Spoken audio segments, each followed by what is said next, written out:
The desert sun has dropped fast, the way it always does, and Timbuktu in the year 1500 is cooling under a sky thick with stars. Walk with me past the mud brick mosque of Sankore, where a few scholars' lamps still burn, as this city of salt, gold, and books folds quietly into the night.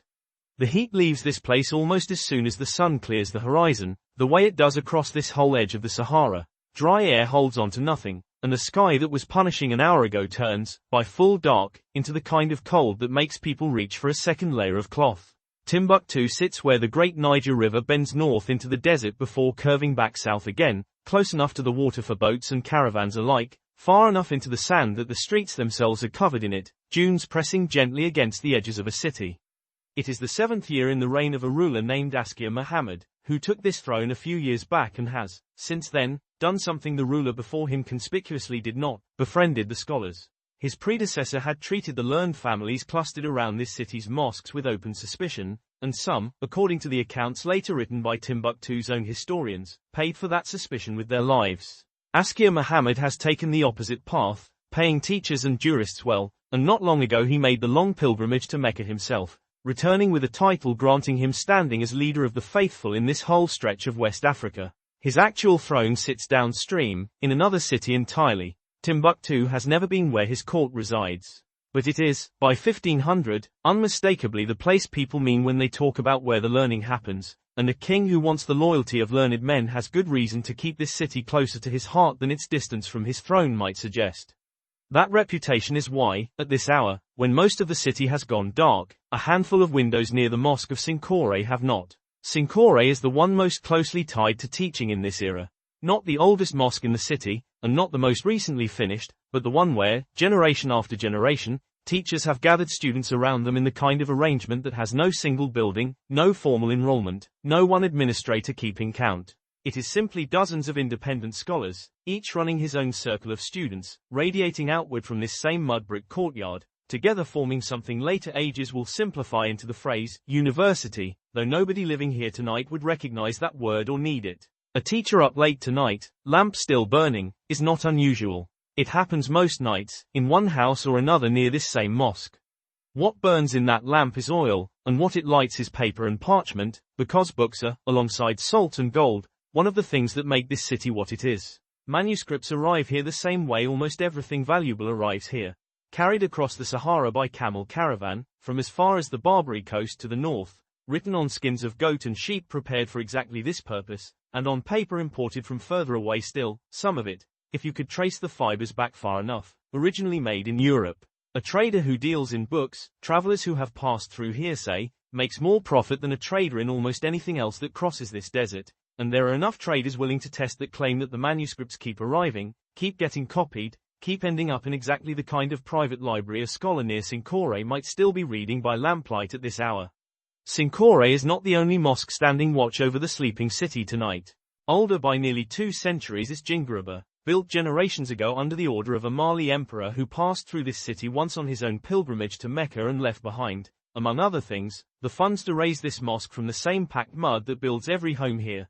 Still the grandest, oldest religious building the city has, even if the teaching itself has drifted, over the years, more towards Sankore's courtyards than its own. A third mosque, finished a few generations back and named for the scholar who first led prayers inside it, rounds out the trio that together will one day lend this city its reputation as a seat of learning unlike anywhere else in this part of the world.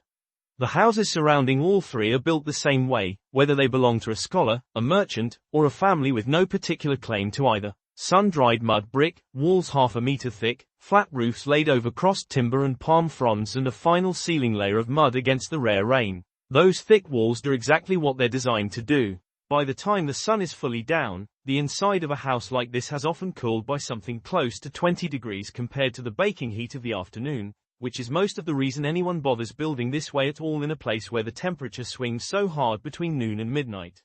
Out past the last houses, where the sand starts to win back the ground the city has claimed from it, a caravan that arrived sometime today is resting rather than sleeping. Camels handle both extremes of this climate better than the people leading them do, and caravan custom here has always leaned toward moving in the cooler hours and resting through the worst of the heat, which means that even now, with most of the city gone quiet, there is a low hum of activity at its edge. Animals settling, goods being checked and restacked, a fire or two still burning for whoever is on watch.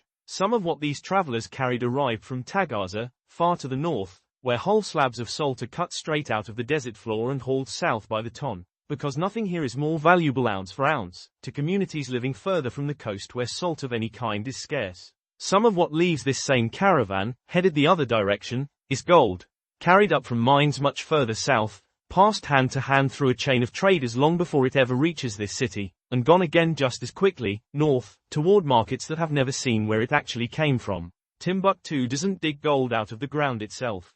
It simply sits exactly where the routes carrying it happen to cross, which has turned out to be worth just as much.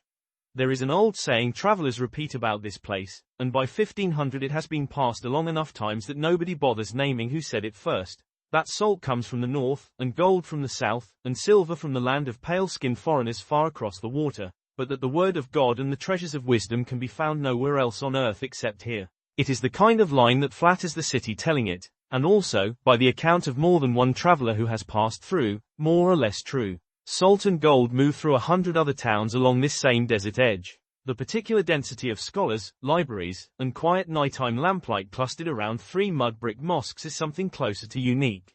Inside the city, most households have long since banked their cooking fires and gone still.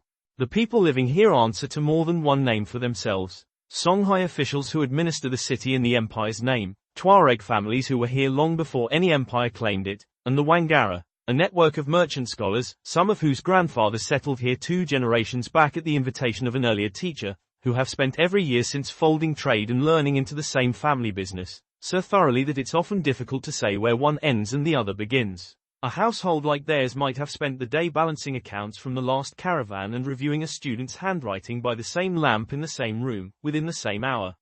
The night deepens, and one by one, even the lamps near Sankore start going out. A scholar finishes the page he was working on, sets it aside to dry, and allows himself, finally, to sleep.